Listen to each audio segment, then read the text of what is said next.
Hi guys, welcome back. Okay, so I will try my best to remember to upload this video as soon as I finished it. I'm so sorry, my brain just wasn't working yesterday. I just felt a little bit like, oh, I don't know where I am, what I'm doing.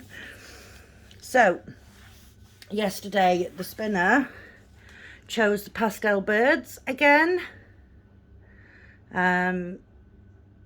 So that's 2 days in 2 days in a row for those. So if it picks it again, we won't be doing it, we'll be spinning again, because I am only doing them 2 days in a row so that everything else gets a chance.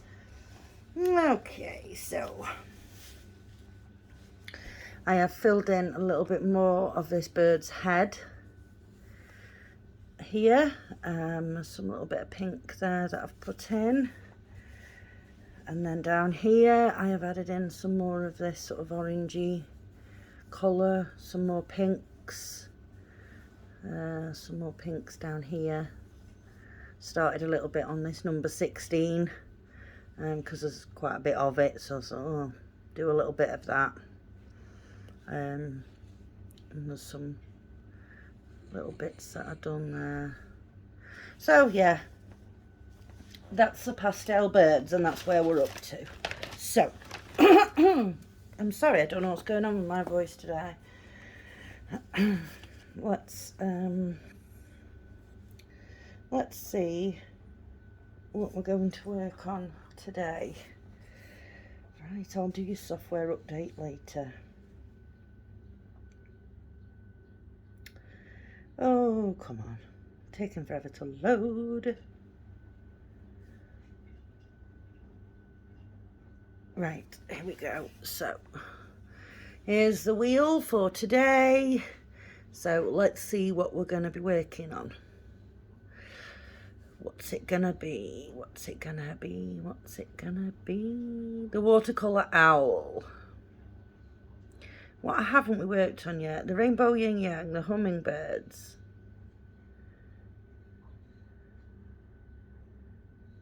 Yeah, okay, so I'll get myself sorted and I'll be right back. Alright folks, I am back. So the watercolour owl is turning into a little bit of a Christmas brown bear. Helen, yes, I definitely think the watercolour owl is the brown bears in disguise. So yeah, this is the watercolour owl. So very cute. Another nice one to work on with lots of big areas. So yeah. The colour I am using today is colour 152. So let's find where we're going to go with this. Let's go down here. Okay, so we are doing this doing this green up and down line here.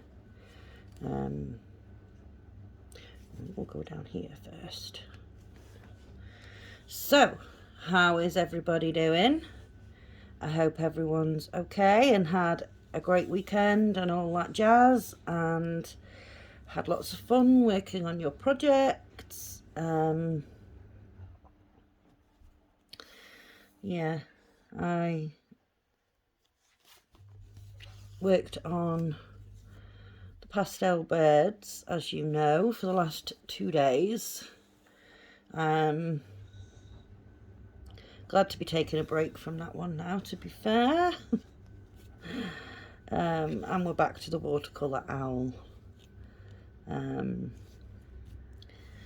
I am marking down how many times we're doing each project, and we've done 4 different ones. This one has been done the most. We have worked on this for 3 days. So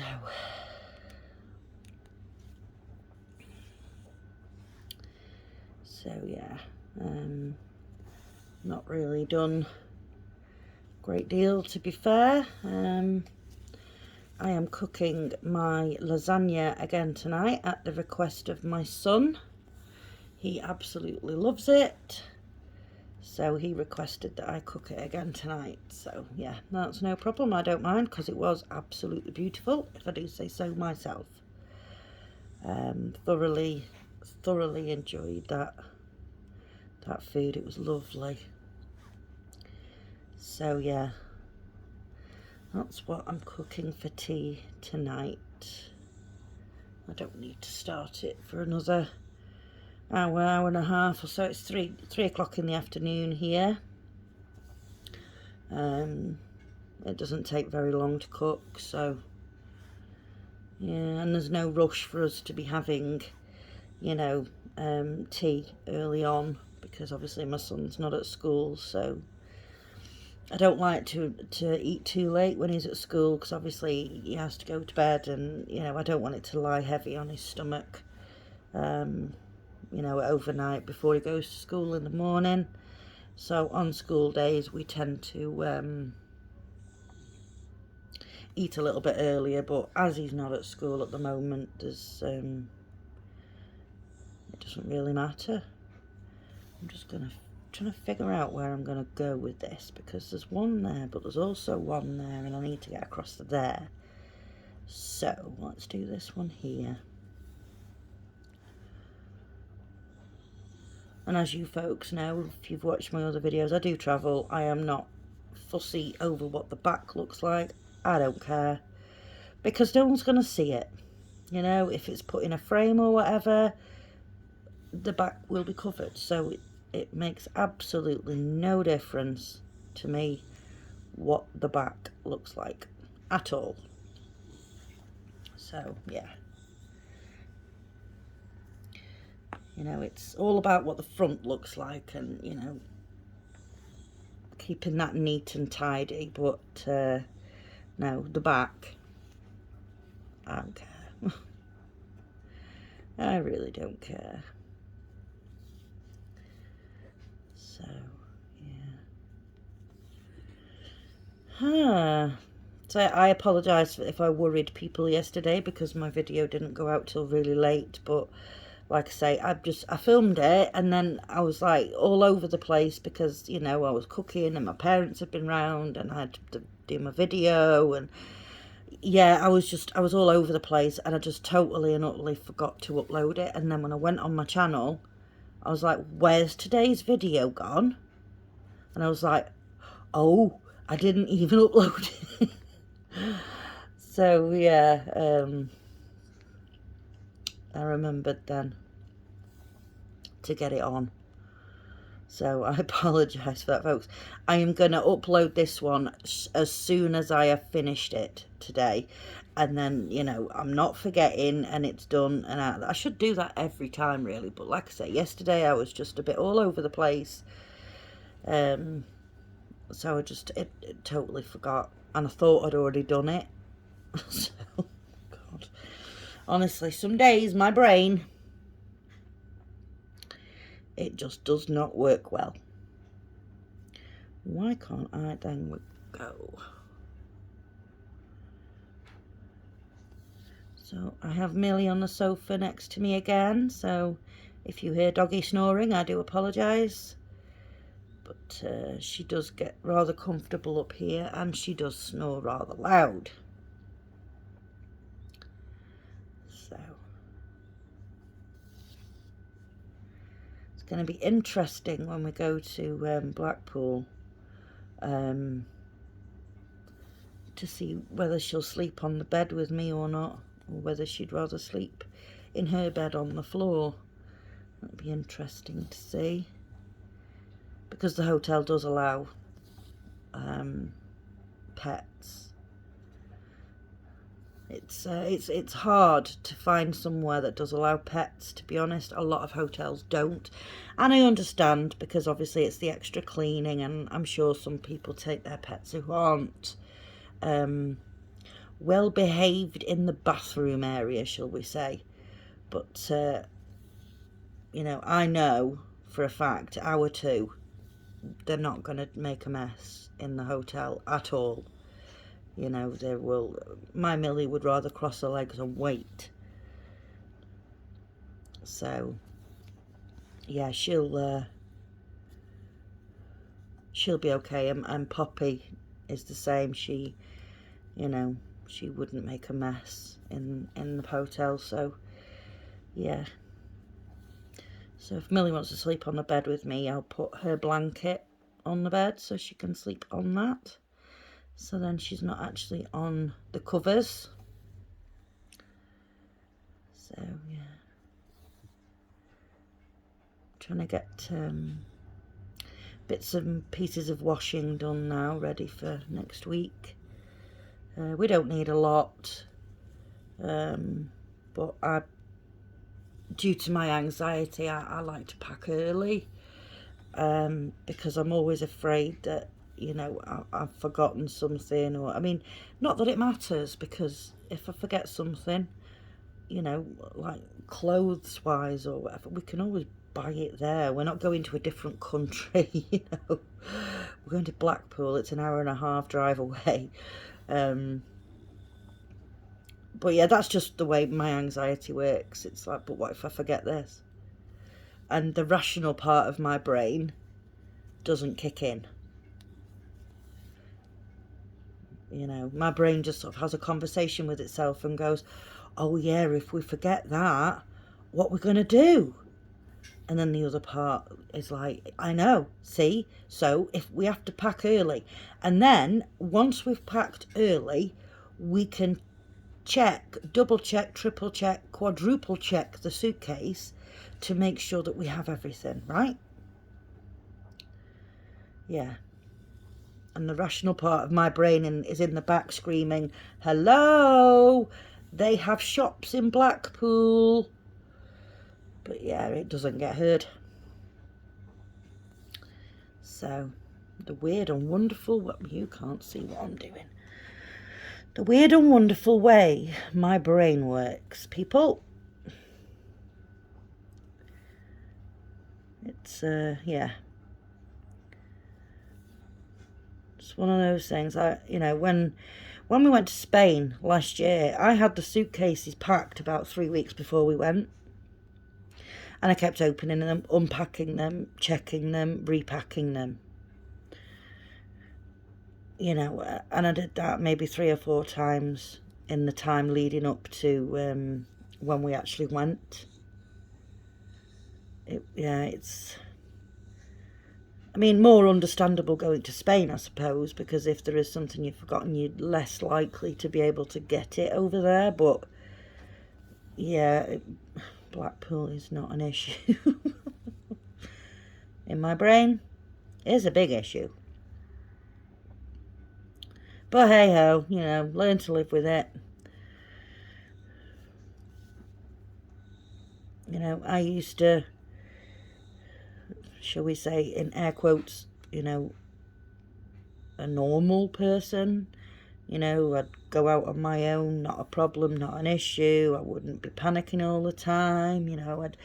It's just that something happened in my life, like 4.5 years ago, and it's completely screwed me up. Completely. I mean, I've always had depression and anxiety. My first diagnosis was at the age of like 14, 15. So I've always dealt with that, but it's this absolute panic that I get, and the agoraphobia is another one. I've never dealt with that before. You know, the absolute fear and terror of leaving the house by myself and what might happen to me. It's... yeah. I mean, I can sit here and say it's ridiculous. The rational part of my brain is telling you it's ridiculous. Nothing is going to happen. You lived, you know, X amount of years and nothing happened. But obviously now, what, you know, the issue that caused me to be this way, you know, it hasn't gone anywhere. So neither is the, you know, the agoraphobia or the very deep rooted now anxiety. It's yeah, it was a big adjustment at first, you know, to cope and deal with the way my brain was working. But, you know, 4.5 years in, I'm used to it. You know, I'm used to the fact that I don't really go anywhere because, you know, outside's just scary. So, you know, we don't go there. Inside my four walls, my mum and dad's four walls, my friends' four walls, I'm safe. I'm okay. We can have a lovely time. Outside, in new places or, you know, busy places or anything like that, and yeah, absolute terror, fear, panic sets in, and I just can't cope. So, you know, the way I see it is just don't do it. It's not worth the feelings that come with it. So I don't. I you know, go out with somebody all of the time. I can't. The thought, as I'm explaining this to you guys now, the thought of going out by myself somewhere, my palms are actually starting to sweat. Yeah, I can't even talk about it. It's terrifying to me. Absolutely terrifying. And it's an awful way to live. It really is. I wouldn't wish it on anybody. Yeah, I don't know. I don't see a way past it without some sort of psychological help. But due to the big pandemic, you know, obviously all those services are now stretched. There's a massive waiting list. So the way I see it is I'll just live with it. You know, I've lived with it this long, I can carry on. So, yeah. I mean, my mum completely understands the way I feel and why I feel that way. My dad, on the other hand, doesn't. He doesn't get it. You know, but they were born into a different era. You know, my dad was born in 1942. So things were very, very different back then. You know, I mean, my mum wasn't born much later. She was born 1950. But, yeah, mum seems to understand the way I'm feeling. And she witnesses it herself, you know, if we go anywhere. And, you know, like, I'm okay going to the supermarket with somebody. I don't get so panicky. As long as it's this one specific supermarket to get my shopping. But if we have to go into the town for anything, no. I have to take one of my tablets an hour before we go.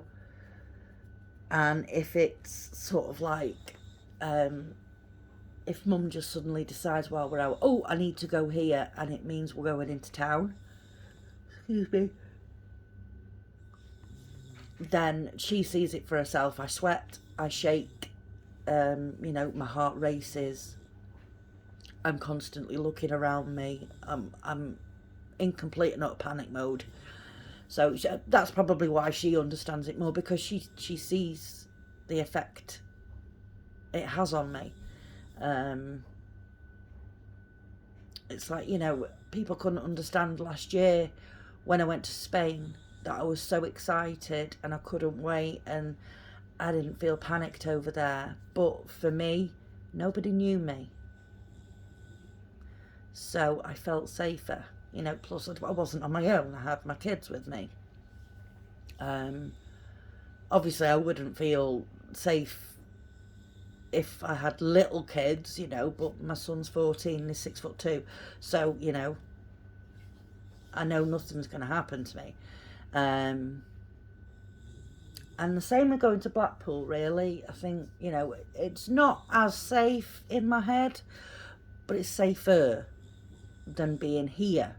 So I will take my tablets with me, my anti-panic tablets, as I call them. I will take them with me. And I will take one every morning before we go out, you know, just as that added thing, because I'd hate to have, you know, be walking along and end up having a bloody panic attack or something. You know, that'd be awful. So yeah, I will take those tablets with me just to make sure Oh, are you absolutely serious? Really? Oh, there's two. One here.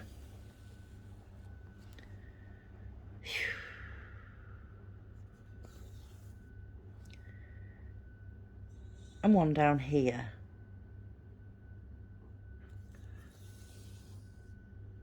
Which, like I said, I will travel, especially for these little single stitches. I'm not going to stop and start for them. And as has just happened with this here, I'll just explain if you can see it. There was one here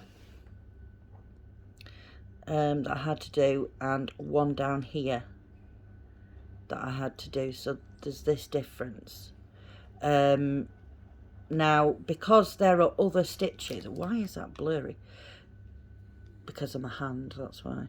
Now, because of these other stitches here, I wanted to do this one first and then do this one next to these stitches, so then when I'm underneath and I'm tying off, I can go through these stitches and I'm not just using the single stitch. If that makes any sense at all, I think I might have just waffled my way through that explanation. So I apologise if that just is complete and utter waffle. But, you know, I know what I was trying to say.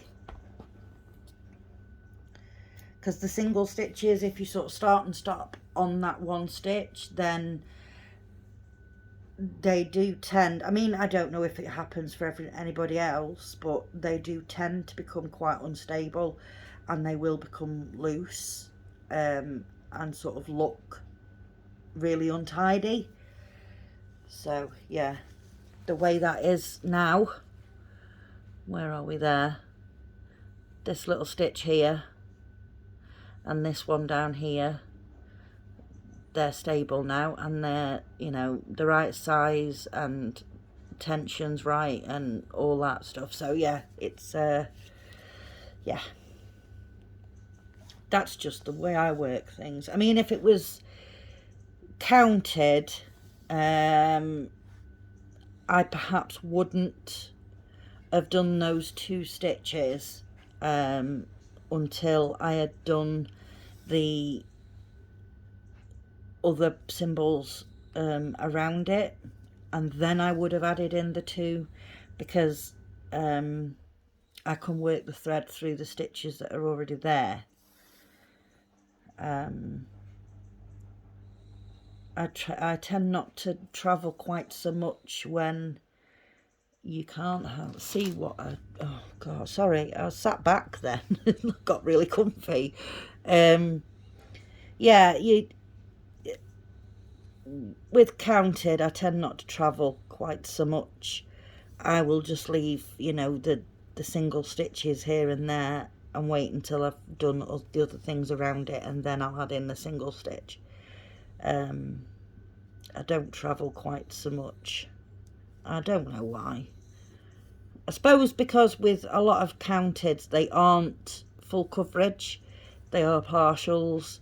So, you know, I suppose there is a chance that you will see the thread. So maybe that's why I don't do it with counted. But yeah, with pre-stamped, it needs full coverage. It doesn't bother me at all, you know.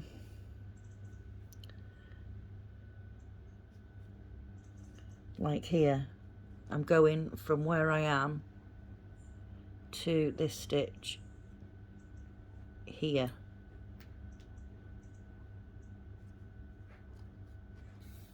Because I know that once the rest of it is stitched around it, you aren't going to be able to see that thread underneath, or through the top, sorry. So yeah, I'm not into this stopping and starting every 2 minutes. You know, if I can get away with continuing on, then I will. So yeah, but that's just the way I stitch. You know, really isn't a right or wrong way. The only sort of hard and fast rule for cross stitch is to make sure all of your stitches are going, you know, are facing the same way. So the last leg of your stitch, they all face the same way. That's really the only hard and fast rule. But yeah, you know, I just, when I talk about things that I do when I stitch and things, I'm not judging anybody if they do it differently, and I'm not judging anybody if they think that I'm wrong, or, you know, there's no judgment here. It's literally, I'm just explaining to you how I do it. So, you know, maybe people can pick up little hints and tips here and there along the way. Yeah, that's what it's all about, isn't it? Helping one another. So, yeah. Right, I think I'm going to end this here. Let's just get these few stitches here done.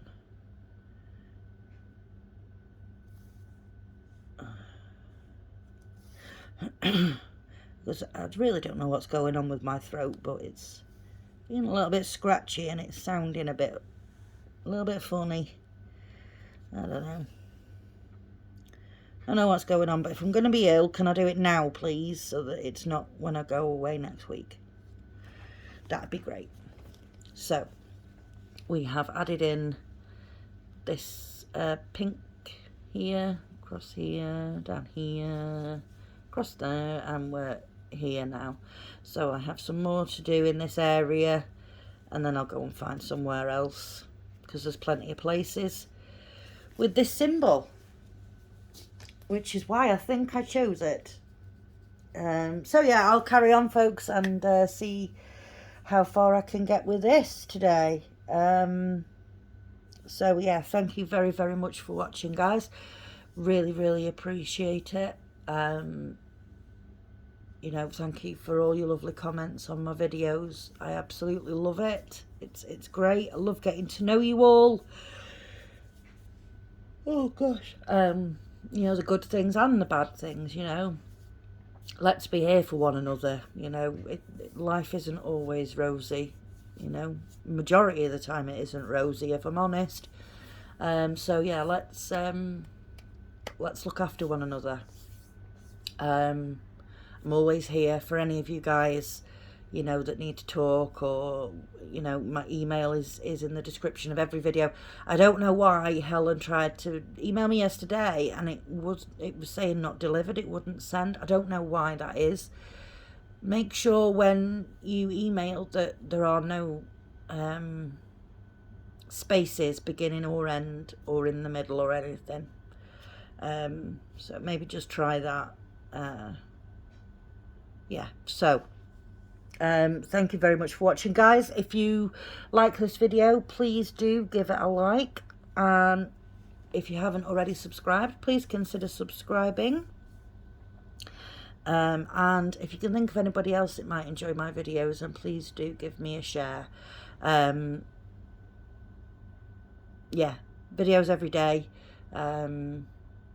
The odd review here and there, the odd unbagging of my purchases here and there, but mainly Stitch with Me's and I waffle. So yeah, thanks very much, folks. So until tomorrow, take care of yourselves and each other. Okay, bye bye.